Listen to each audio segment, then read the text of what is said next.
Jerusalén. Principio del mito y de la historia del Santo Cáliz de la Última Cena, el Grial.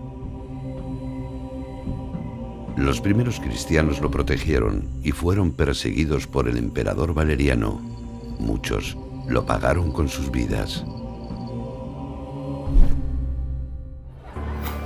El Grial fue salvado por el diácono del Papa Sixto II, San Lorenzo, quien lo envió a Aragón, su tierra natal, a través de un legionario español, en un peligroso viaje lleno de intrigas y peligros.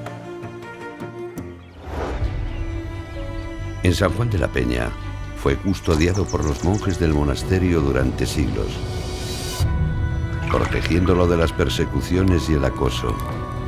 Ahí nace la leyenda del Grial, inspiradora de la literatura medieval. Los reyes de la corona de Aragón tomaron el testigo de su protección y veneración. Bajo el reinado de Alfonso V el Magnánimo, el Grial llegó a Valencia. Desde el año 1437 es custodiado en la catedral. La tradición rememora el viaje de la reliquia desde Aragón a Valencia, atravesando un territorio plagado de historia y leyendas. Un atractivo conjunto de pueblos y comarcas que discurre entre ríos y parques naturales para desembocar en el mar. Es el territorio Grial.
Ven a conocer un territorio diverso y enriquecedor de la Comunidad Valenciana.